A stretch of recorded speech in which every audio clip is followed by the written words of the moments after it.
नमस्कार नाजिया जी, बहुत बहुत स्वागत है आपका। जय श्री राम। जय जय श्री राम, वंदे मातरम, भारत माता की जय। अंजू जी, बहुत बहुत शुक्रिया मुझे इनवाइट करने के लिए। और आज शायद आप कहीं और हैं। बिल्कुल, आज मैं अपनी माँ के घर पर हूँ, अपने मायके में हूँ, ओह। हिमाचल प्रदेश के कांगड़ा में। बारिश बारिश हो रही है इस वक्त, और बड़ी मुश्किल से बारिश हो रही है। इस बार तो बारिश हुई नहीं है सर्दियों में, तो बारिश हो रही है। आज कुछ घंटे पहले बारिश शुरू हुई है और उस बीच में आपसे बात आपकी कर रही हूँ। आपकी एंकरिंग की हैबिट अभी भी है। मौसम का भी पूरा आप बहुत खूबसूरत से समझा देती हैं मौसम का तापमान। अच्छा, आज मैंने जो विषय चुना है आपसे बात करने के लिए, ऑल इंडिया इमाम ऑर्गेनाइजेशन के जो इमाम है उमर अहमद इलियासी साहब, जिन्होंने प्राण प्रतिष्ठा कार्यक्रम में वो शामिल हुए थे। अब आप देखिए, उनको फतवा जारी कर दिया गया है।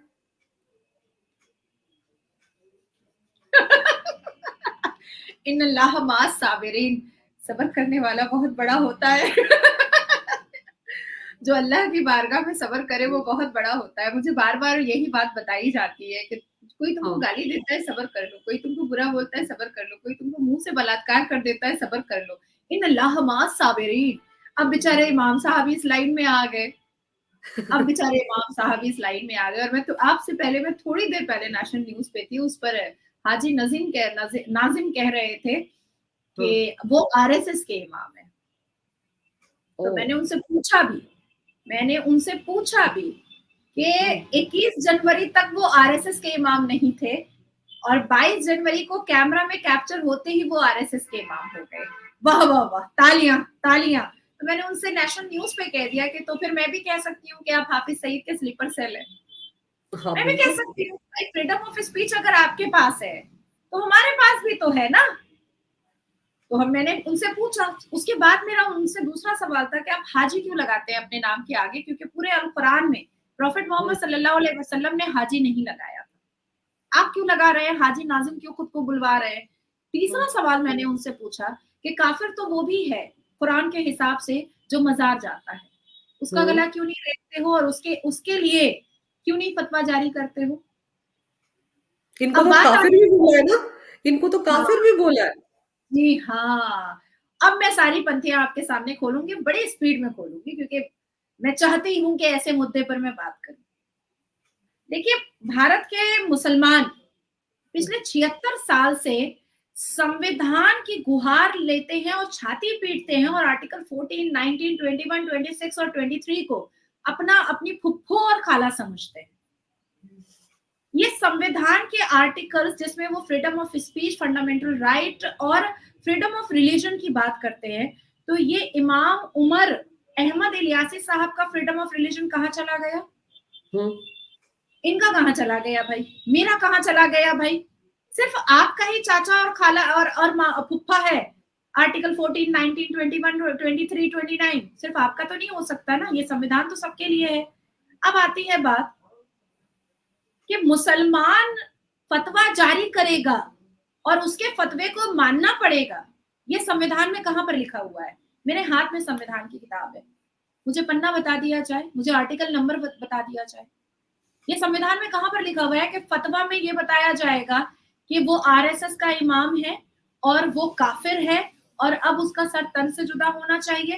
किसी की जिंदगी को एक फतवे से आप इस तरह से बर्बाद नेस्तनाबूद नहीं कर सकते हैं। किसी की इज्जत को आप नीलाम नहीं कर सकते हैं। किसी की जिंदगी को आप एक फतवे से बर्बाद नहीं कर सकते हैं। ये अनुमति संविधान आपको नहीं दे रहा है।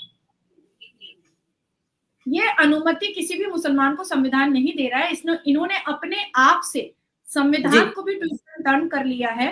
किसकी किसकी बदौलत? कांग्रेस की बदौलत। हम्म। बेचारे इमाम साहब का की मैं स्पीच सुन रही थी, क्योंकि वो नेशनल न्यूज स्टार्ट होने से पहले उनकी बातें रखी गई थी। मोहब्बत बांटने गए, एकता बनाने गए थे। जिस धरती पर रहते थे अयोध्या की, उस धरती और उस अयोध्या के राम मंदिर ट्रस्ट से उनको न्योता आया था। मैंने आपको पहले भी बताया हुआ है कि हमारा कुरान कहता है कि अगर इनविटेशन आए तो ठुकराना नहीं चाहिए। हम्म। दावतनामा आया था, कुरान के हिसाब से उन्होंने ठुकराया नहीं और वो चले गए। उन्होंने गंगा जमुना तहजीब को आगे बढ़ाने की कोशिश की। उन्होंने ये समझाने की कोशिश की कि मजहब नहीं सिखाता आपस में बैर रखना, हिंदी है हम वतन है हिंदू सिता हमारा। पर इन मुसलमानों ने कब्रिस्तान खोद दिया बेचारे इमाम साहब के लिए। इमाम साहब को तो ऐसा नंगा किया है, ऐसा नंगा किया, और ऐसी गाली गलौज फोन पे दे रहा है और जान लेने की धमकियां ऐसी दे रहा है कि बेचारे इमाम साहब लफ्जों से बयान नहीं कर पा रहे हैं, रिकॉर्डिंग सुना रहे हैं, कि देखो वो कैसे गाली दे रहा है, अब तो शायद मेरे को कब्रिस्तान का 2 गज जमीन भी नहीं मिलेगा। यहां तक बात आन पड़ी है। अब जो इमाम साहब गंगा जमुना तहजीब बताने गए थे, जो इमाम साहब ये बताने गए थे कि इंसानियत सबसे बड़ी होती है, जो इमाम साहब प्यार बांटने गए थे, मोहब्बत बांटने गए थे, वो इमाम साहब शायद ये भूल गए थे कि सूरह अल इमरान क्या कहता है, यौमा ताजिदु कुल्लु नफ्सिन मा आमिलत मिन खैरिन मुहजरा व मा आमिलत मिन सुइन तवद्दु लौ अन्ना बैनहा व बैनहु आमदम बैदन व युहिसुकुम कुम अल्लाहु नफ्सुहु वल्लाहु रऊफुल बेइबाद। In these verses, Muslims have been instructed not to take this believer as their friend. मैं नहीं बोल रही हूँ, कुरान बोल रहा है, सूरह अल इमरान बोल रहा है कि आप मेरी दोस्त भी नहीं हो सकती हैं क्योंकि आप काफिर हैं। मैं आपसे दोस्ती नहीं कर सकती हूँ क्योंकि आप काफिर हैं। ला ताजिद कौमा युमिनु बिल्लाहि वल यौमिल आखिर व अय्यु मन हादल्लाहु व रसूलहु वलौ कानु आबहुम औ अबनियाहुम व अखवानहुम औ अशरतहुम। मैं आपसे फायदा ले सकती हूँ और जब मेरा फायदा खत्म हो जाएगा तो मुझे आपसे कोई रिश्ता नहीं रखना है क्योंकि आप बुत परस्ती करती हैं। और ये मैं नहीं कह रही, ये कुरान कह रहा है। और आपको याद है नाजिया जी, बिल्कुल ऐसी बातें वो अरफा शेरवानी करती थी जब वो सीएए के लिए शाहीन बाग बसाया गया था, तो भाषण देने वहां पहुंची थी, तो कहा था कि हमें इनकी मदद लेनी है, हमें अपनी विचारधारा बदलनी नहीं है, हमारा एजेंडा वही रहेगा, लेकिन हम इनकी मदद से अपने एजेंडे को हासिल करेंगे। इस तरह की बातें वो कहती थी ना।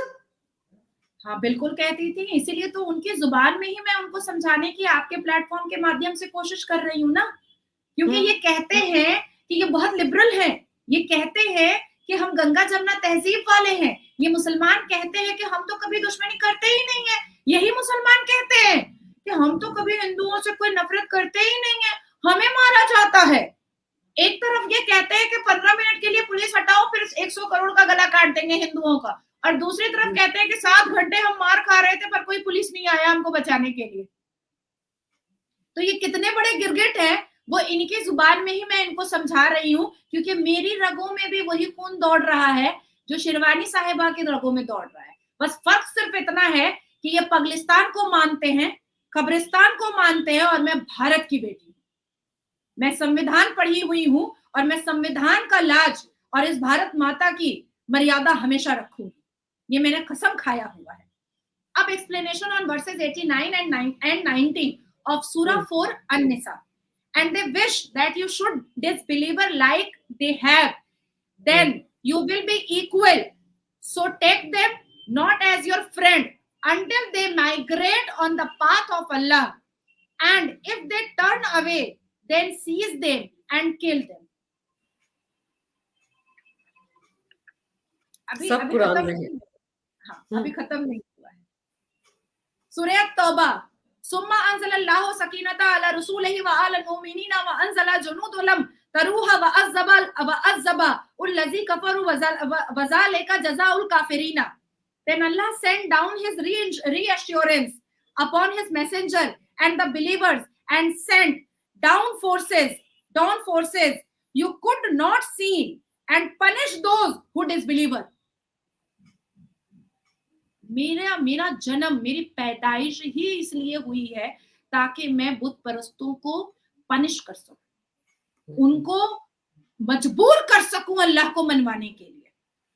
और उसके बाद सुम्मा यातुबुल्लाह मिन बादि ज़ालिका अला मन यशा वल्लाहु गफूरुर रहीम, तब गफूरुर रहीम अल्लाह तबारक ताला मुझे जन्नत नसीब देगा और जन्नत की सारी आराइश देगा। हाँ, फैजान सलका शरल हराम फतकुलु मुशरिकीना हैसा वजतमुहुम वखुजुहुम वअहजरुहुम वउदुलहुम कुल्ला मिस्रदिन फा इन ताबू व आकिमुस सलाता व आतु ज़काता फकुलु सबीलहिम इन्नल्लाह गफूरुर रहीम. Kill the mushrikeen, kafirs, wherever you find them, and catch them and besiege them and sit in ambush for them everywhere. अब आप बोलिए बेचारे इमाम साहब ये सब पढ़े थे ना कुरान में, लेकिन सोचे इस्लाम बहुत बदनाम हो रहा है, सोचे इस्लाम को बचा लेते हैं, थोड़ा सा बता देते हैं अपनी मौजूदगी को दे करके इतने भव्य मंदिर के प्राण प्रतिष्ठा में, जिसको पूरी दुनिया सेलिब्रेट कर रही है, जिसकी भक्ति में पूरी दुनिया लीन हो चुकी है, मुस्लिम मुल्कों तक उस भक्ति को और उस श्रद्धा को विश्वास करके मनाए हैं, दीप जलाए हैं. भारत के मुसलमान बेचारे बड़े बदनाम हो चुके हैं. थोड़ी सी इंसानियत दिखा करके थोड़े से लोगों को समझा देते हैं कि नहीं, मुसलमान इतना भी बुरा नहीं है. मुसलमान ऐसा नहीं है कि जानबूझ करके सनातनियों की बेटियों का बलात्कार करता है. मुसलमान ऐसा नहीं है कि जानबूझ करके सनातनियों की बेटी का ही बोटी करता है. मुसलमान ऐसा नहीं है कि जानबूझ करके इमाम बुखारी से लेकर के उमर अब्दुल्ला तक सनातनी बेटियों को कन्वर्ट करा करके लव जिहाद को बढ़ावा देता है. मुसलमान ऐसा नहीं है जो सबसे ज्यादा चोरी छिनताई डकैती और अश्लीलता का बाजार खोलकर बैठा है. मुसलमान ऐसा बिल्कुल नहीं है कि वही सिर्फ टेररिज्म एक्टिविटीज करता है. मुसलमान ऐसा बिल्कुल नहीं है कि महाराष्ट्र के नया नगर में राम भक्तों के ऊपर टेररिज्म एक्टिविटीज करता है. ऐसा नहीं है. वो बेचारे इमाम साहब इस चीज को समझाने के लिए गए थे और पहला कदम क्या उठाए कि लो भैया, उनके लिए ही कब्रिस्तान खुल गया और चापड़ छुरी में तेज धार देने के लिए सब खड़े हो गए. सब के सब खड़े हो चुके हैं. पर नाज़िया जी, ये जो मुफ्ती साबिर हुसैनी हैं जिन्होंने ये फतवा जारी किया है, इनके बारे में मैंने सुना है कि एक तो ये कुछ क्लासेस चलाते हैं, मुफ्ती कुछ करके इनकी क्लासेस चलती हैं, ऊपर से ये फतवा जारी करने के लिए जाने जाते हैं, हर दूसरे मुद्दे पर फतवा जारी कर देते हैं. तो इन्होंने फतवा जारी किया एक इमाम को, शायद मतलब मुझे तो लगता है हिस्ट्री में पहली बार होगा कि चीफ इमाम को इस तरह का फतवा जारी किया गया है. हाँ जी, इतिहास में पहली बार हुआ है कि औरतों को छोड़ करके बेचारे इनको जो हर रोज औरतों पे फतवा जारी करते हैं, मेरे ऊपर भी इन्होंने ही फतवा जारी किया था 2019 ये जो मुफ्ती साबिर मुफ्ती साबिर इन्होंने ही मेरे ऊपर फतवा जारी किया था 2019 में. तो मैंने इनको लीगल नोटिस भेज दिया था और अभी फिर मेरा आज 3 लीगल नोटिस गया है. 3 मुफ्तियों को लीगल नोटिस आज फिर मैंने भेजा है. वो किसी ने नमाज पे दुआ की है मेरी मौत के लिए, किसी ने कहा है कि मैं मुसलमान ही नहीं हूँ, किसी ने कहा है कि मैं मेरे जो वालिद साहब हैं वो अमेरिका के हैं और मेरा ब्रीड जो है वो अंग्रेज का है. तो मैंने कहा है कि वो सब कुछ साबित कीजिए और नहीं तो जेल में मैं आपको पहुंचाऊंगी. तो बात ऐसी है कि देखिए 76 साल से आप लोग बहुत चुप रहे.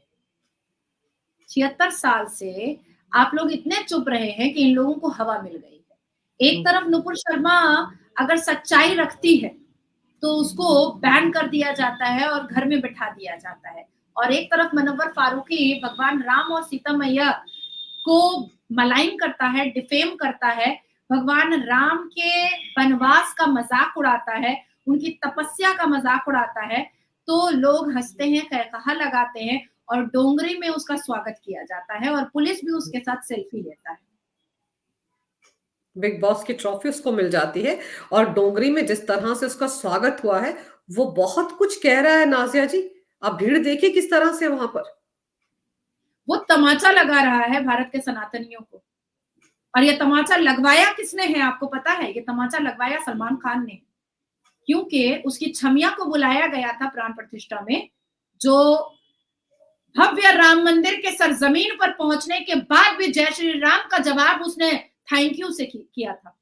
और एक बड़े मीडिया ने उसको जय श्री राम बोला है तो उसने कहा थैंक यू.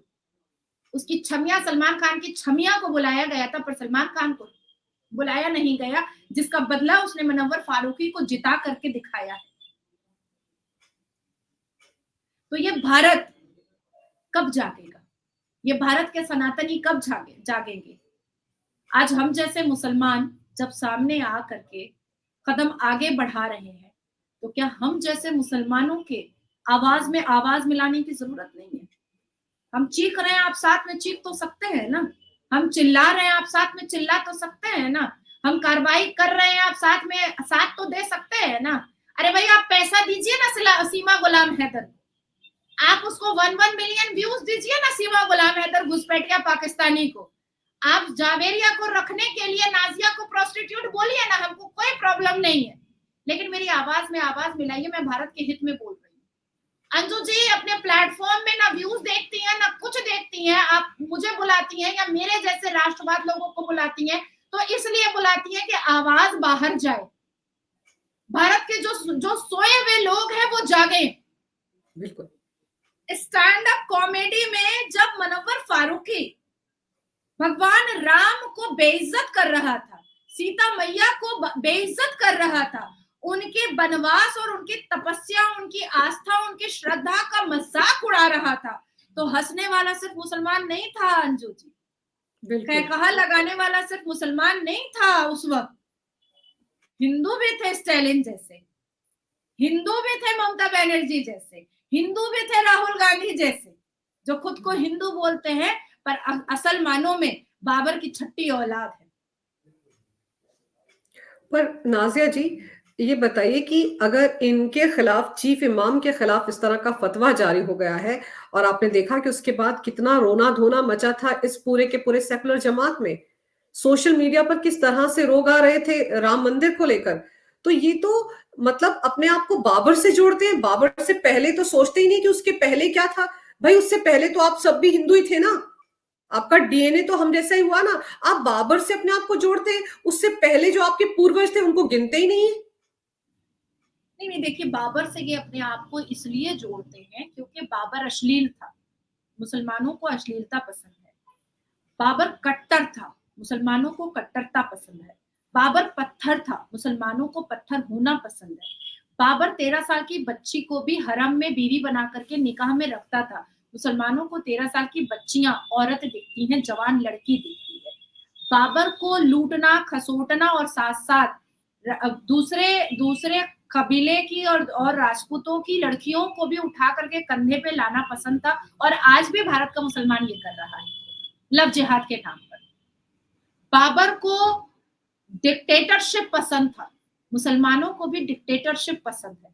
तो ये लोग इसलिए बाबर को पसंद करते हैं क्योंकि वो उसके पास जो टेररिज्म माइंड था, जो क्रिमिनल डायबोलिक माइंड था, वो इनको पसंद है, उसको ये फॉलो करते हैं, इसलिए फॉलो कर रहे हैं। अब आती है बात कि अगर ये इस बात को मान लेते हैं कि बाबर से पहले तो सब कोई हिंदू था, तो 5 पुश्त के बाद जाएंगे तो हम भी सनातनी कहला जाएंगे। तो जब हम सनातनी कहला जाएंगे तो फिर तो हमको हम ये फिर चेयर का लड़ाई, ये तख्त ताउस का लड़ाई, ये डिवाइड एंड रूल की पॉलिसी, ये शांति का नाम ले करके और ये जो कट्टरता फैलाने का कारोबार है, ये कैसे कर पाएंगे? कर नहीं पाएंगे। अब दूसरा रीजन आता है कि ये अगर अपने आप को मुसलमान कहते हैं और कट्टर इस्लाम वाला मुसलमान कहते हैं, तो फिर हम और आप कहेंगे चल निकल सऊदी अरबिया। वो तो जो इमाम साहब इलियासी उन्होंने भी तो कहा है कि जिनको भारत से प्यार नहीं, जिनको राम मंदिर पर ऐतराज है, उन्हें तो बोरिया बिस्तर समेट कर पाकिस्तान चले जाना चाहिए, वो भी बोल रहे हैं। ये बात तो मैं और आप बहुत बार बोले हैं, मैं और आप तो यहाँ तक बोले हैं कि भाई एक लिस्ट हम लोगों को भेजो कमेंट बॉक्स में, मैं पीआईएल कर देती हूँ कि इतने सारे मुसलमान पाकिस्तान जाना चाहते हैं, पर उनको पता है कि वो पाकिस्तान जाएंगे तो उनकी 5 साल की बेटी को भी कंधे पे उठा करके रेप किया जाएगा, उनको पता है कि आटा चावल का लाइन लगाया जाएगा, उनको पता है कि पाकिस्तान जाकर के ये जो लंतरानी और बेहूदगी है ये चला नहीं पाएंगे, इनको पता है कि इतने बड़े बड़े चेयर और फितरा ज़कात के नाम पर दुनिया भर का अरबों खरबों रुपया नहीं मिलेगा, उनको पता है। क्या भारत की सरकार को ये बात पता नहीं है कि सऊदी अरबिया के प्रिंस ने जितने भी डोनेशन थे वो बंद कर दिए हैं भारत के लिए? तो फिर भारत की सरकार क्या मुंह में लड्डू लेकर के बैठी हुई है? ये क्यों नहीं बंद कर रही है? ये क्यों नहीं बंद कर रही है? आप सोचो ना कि 82.7% सनातनियों के डोनेशन से हम राम मंदिर खड़ा हो गया। अगर इनके अंदर इतनी ताकत होती तो क्या 23 जनवरी में इनका मोहम्मद बिन अब्दुल्ला मस्जिद का इनॉग्रेशन नहीं हो रहा होता? बराबरी करनी थी ना। राम मंदिर की बराबरी करनी थी ना, करके दिखाते 23 जनवरी को या 21 जनवरी को ही करके दिखा देते, तब मानते कि मुसलमानों के कमर में ताकत है। पर भैया इनको 72 वर्जिन हूर जन्नत में और नीचे धरती पर 12 औरत से फुर्सत मिलेगी तब ना। ये इनका दिमाग लगा रहता, अच्छा ये राम मंदिर गया फतवा जारी करना, अच्छा नाजिया ने दुपट्टा नहीं ओढ़ा फतवा जारी करना है, अच्छा नाजिया बहुत बोल रही है फतवा जारी करना है, अच्छा मोदी जी राम मंदिर का इनॉग्रेशन करने चले गए अब हमको फतवा जारी करना है। भैया तेरे फतवा का वैल्यू है क्या? तेरे फतवा का भारत में कोई वैल्यू नहीं है। भारत संविधान से चलेगा, भारत तेरे शरिया लॉ से नहीं चलेगा। और इनको आप करोड़ बार बोल दीजिएगा ना, मैं और आप मिल करके, और हम जैसे राष्ट्रवाद लोग उनके इनके घर घर भी जाकर के बोलेंगे ना कि चलो लोटा गंबल उठाओ, हम लोग तुमको अटारी बॉर्डर और वाघा बॉर्डर छोड़ते हैं, ये लोग नहीं जाएगा, ये लोग नहीं जाएगा। देखिए जावेरिया आई है, जाने का नाम नहीं ले रही है, पूरा मलेरिया फैला के जाएगी पश्चिम बंगाल में, नहीं जाने का नाम ले रही है। मुसलमान हो ना भाई, ऐसे ही मुसलमान क्या कहते हैं, अवैसी क्या कहता है कि मुसलमान डरा हुआ है, मुसलमान बहुत परेशान है, मुसलमान बहुत रो रहा है, मुसलमान बहुत सिसक रहा है। तो जावेरिया आप यहाँ पर क्या कर रही हैं? आप अपने अय्याश वाले देश में चले जाइए पाकिस्तान, और जो मजनू से आपने प्यार मोहब्बत रचाया है मुसलमान बंदर छाप लौंडा से, आप उसको भी ले जाइए, वो भी पाकिस्तान में खुश रहेगा, उसको भी ले जाइए साथ में। मैंने अभी एक आवाज उठाई है कि सानिया मिर्जा के बच्चे को भारत का सिटीजन नहीं मिलना चाहिए, वो खून पाकिस्तान का है, तो क्या गलत है? क्या गलत है? लेकिन भारत के लोग जाके तब ना, वो तो सीमा गुलाम हैदर को देखते हैं, सीमा गुलाम हैदर तिरंगा झंडा। नाजिया जी वो अभी तक भारत में क्या कर रही है, मुझे तो यही नहीं समझ में आ रहा है कि उसको अब तक वापस उसके देश क्यों नहीं भेजा गया। भारत में क्या कर रही है? भारत के लोग उसको देखना पसंद करते हैं, उसका नाच पसंद करते हैं, तिरंगे झंडे की साड़ी पहन करके 26 जनवरी में जिस हिसाब से वो नाची है, आप उसका ठुमका देखिए, ये सब भारत के लोगों को बहुत पसंद है। देखिए मैं बहुत हार्श नहीं होना चाहती हूँ, लेकिन कभी कभी बहुत हार्श होना पड़ता है लोगों को जगाने के लिए। देखिए मैं आपको दिखाती हूँ कि सीमा गुलाम हैदर कितनी खूबसूरत से तिरंगे झंडे पे नाचती है। उसमें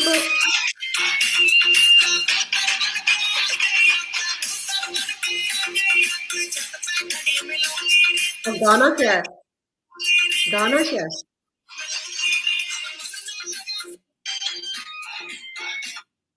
ये देखते हैं भारत के लोग, भारत के लोगों को ये पसंद है। कैसे जाएगी, कैसे जाएगी? वो जो एक जनाब है, एक वकील है, उन्होंने तो पिटीशन डालकर इस मामले को उलझाए रखा है ना, क्योंकि उनको तो इनसे बहुत हमदर्दी है। देखिए कानूनी तरीके से इसके पिटीशन का चवन्नी का औकात नहीं है, क्योंकि ये घुसपैठिया है। इसके पिटीशन का चवन्नी का औकात नहीं है, क्योंकि ये घुसपैठिया है। दूसरी चीज आती है कि भारत से अगर 10 लाख लोग इसके अगेंस्ट में पिटीशन फाइल करना स्टार्ट कर दे, इसका यूट्यूब बंद होना चाहिए, इसका इंस्टाग्राम चैनल बंद होना चाहिए, तो क्या मजबूरन एटीएस को स्टेप नहीं लेना पड़ेगा? मैंने तो किया है, मैंने किया है। आप अपने प्लेटफॉर्म पे जगह देती हैं कि मैं बोल सकती हूँ, तो हम दोनों कर रहे हैं। लेकिन क्या भारत के लोग इसको बंद करवाना चाहते हैं? नहीं, इसका लचक देखने में पसंद आता है, इसका कमरा देखने में पसंद, क्योंकि इसके पास कमर तो है नहीं, कमरा है, और इस कमरे में ही भारत के लोग कितने उत्तेजित हो जाते हैं कि आहा क्या कमरा है। हालांकि इसके पिटीशन का चवन्नी का भी कोई औकात नहीं है, क्योंकि घुसपैठिया पिटीशन देगी। प्रेसिडेंट ऑफ भारत को, हमारे राष्ट्रपति को भारत के एक घुसपैठिया पिटीशन देगी, और उस पिटीशन को माना जाएगा, चवन्नी बराबर नहीं माना जाएगा। लेकिन 10 लाख लोग खड़े तो हो, 10 लाख लोग जाकर के अपने अपने लोकल एरिया में कंप्लेन तो करें, 10 lakh email ATS UP ATS को रोज पहुंचे, तो तब तो समझ में आएगा, तब इसकी नानी याद आ जाएगी, और इसके वकील की भी नानी याद आ जाएगी। पर नाज़िया जी अगर हम इलियास की बात करें, इमाम इलियासी जी की, तो इन्होंने तो दिल्ली पुलिस में भी शिकायत दर्ज करवाई है कि मारने की धमकी दी जा रही है, उनको डराया जा रहा है, जान से मारने की धमकी दी जा रही है। इस पर कुछ होगा या नहीं होगा? नहीं, इलियास साहब को, इमाम इलियास साहब को सबसे पहले सर्वोच्च न्यायपालिका जाना चाहिए, क्योंकि जिस हिसाब से सर्वोच्च न्यायपालिका ने एक जजमेंट पास किया था कि नुपुर शर्मा अब कैमरा के सामने नहीं आ सकती है, उसी तरीके से एकदम ट्रांसपेरेंट हो करके जो लोगों ने फतवा जारी किया है और जो लोग उनको धमकी दे रहे हैं, उनको जेल की सलाखों के अंदर भेजना पूरी जिंदगी के लिए सर्वोच्च न्यायपालिका का अब कर्तव्य हो गया है। अब कर्तव्य हो गया है, क्योंकि वन साइडेड जजमेंट अब बर्दाश्त नहीं किया जा सकता। अब तो बर्दाश्त नहीं किया जा सकता है। दूसरी चीज मैं कहना चाहूंगी कि इलियास साहब अगर चाहे, इमाम इलियास साहब, तो मैं उनके लिए आवाज उठाने को तैयार हूँ। मैं बिल्कुल तैयार हूँ। आज भी मैंने नेशनल न्यूज पे भी ये बात कही है। तीसरी बात मैं कहना चाहती हूँ कि जिस केस में मुनव्वर फारूकी जेल गया था, उस केस को सर्वोच्च न्यायपालिका से रीओपन कराया जाए। और अगर कोई पहल नहीं करना चाह रहा है या नहीं कर पा रहा है डर से, तो मैं पहल कर रही हूँ, मेरा साथ दिया जाए। ऐसे लोगों का जेल जाना बहुत जरूरी है। इनको इनकी औकात याद दिलाना बहुत जरूरी है। ये भारत इतना कमजोर कैसे, कब से हो गया और कैसे हो गया कि इस भारत की मिट्टी पर, इस राष्ट्र पर भगवान राम और सीता मैया का मजाक उड़ाने वाला आज डोंगरी में मजलिस लगा रहा है, सेल्फी खिंचवा रहा है। ये तमाचा है। इस राष्ट्र के से प्यार करने वाले लोगों के मुंह पर तमाचा है।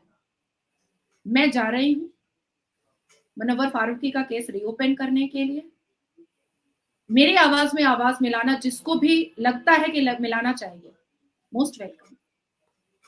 मुझे उम्मीद है नाजिया जी कि जो लोग राष्ट्र से प्यार करते हैं, देश से प्यार करते हैं, राम में जिनकी आस्था है, उन तक आपकी आवाज जरूर पहुंचेगी और बहुत से लोग आपके साथ जुड़ेंगे। और आप बिल्कुल सही कह रही हैं कि जो इस देश के खिलाफ बोलेगा, इस देश में रहने वाली जमीन, इस देश से प्यार नहीं कर सकता है, यहाँ का नमक खाता है, इस देश से फिर भी नमक हरामी कर रहा है, तो फिर ऐसे लोगों का तो भारत में रहना जरूरी नहीं है। और उनके खिलाफ अगर कोई केस है तो उनके खिलाफ भी तो सुप्रीम कोर्ट को, कितने मामलों में सुप्रीम कोर्ट सुओ मोटो लेता है, स्वतः संज्ञान लेता है। तो ऐसे मामलों में सुप्रीम कोर्ट संज्ञान क्यों नहीं लेता है? सिर्फ उन्हीं मामलों में जो नूपुर जैसे मामले होते हैं, उन्हीं में ही सुप्रीम कोर्ट सामने आता और तल्ख टीका टिप्पणियां की जाती हैं, सारी जिम्मेदारी नूपुर के कंधों पर डाल दी जाती है। जबकि आपने कितनी बार बताया है कि उन्होंने जो कुछ कहा वो कुछ गलत नहीं था, लेकिन इसके बावजूद उन्होंने सब कुछ सहा। तो उसके बावजूद भी अगर ऐसा होता है तो मुझे लगता है इट्स हाई टाइम कि सुप्रीम कोर्ट को भी सुओ मोटो लेना चाहिए। ये ऑल इंडिया इमाम ऑर्गेनाइजेशन के चीफ इमाम है, ये इनके खिलाफ फतवा जारी किया गया है, इनको जान की धमकियां दी जा रही, काफिर कहा जा रहा है। अगर कल को इनके ऊपर हमला हो जाता है, कुछ हो जाता है इनको, तो कौन जिम्मेदारी लेगा? तो कम से कम इस मामले में तो सामने आना चाहिए। सुप्रीम कोर्ट को मुझे लगता है स्वतः संज्ञान लेना चाहिए। आपने इस मामले पर जिस तरह से विस्तार से कुरान में क्या क्या लिखा गया है उसको लेकर जो जानकारी मेरे दर्शकों को दी है, नाजिया जी, उसके लिए आपका बहुत बहुत धन्यवाद। आप जब भी मेरे साथ कोई प्रोग्राम करती हैं तो आप कुरान में क्या लिखा है उसको जिस तरीके से लोगों के सामने रखती हैं, उससे बहुत से लोगों की आंखें खुलती हैं कि सही मायने में इस्लाम में क्या कहा गया है और क्या कर रहे हैं ये लोग। और आज भी आपने इस तरह की जानकारी मेरे दर्शकों को दी है, इसके लिए आपकी जो हिम्मत है उसको मैं नमन करती हूँ। आपने समय निकाला इस चर्चा में हिस्सा लेने के लिए नाजिया जी, इसके लिए आपका बहुत बहुत धन्यवाद। नमस्कार, भारत माता की जय हो, वंदे मातरम और जय श्री राम। वंदे मातरम, भारत माता की जय, जय जय श्री राम।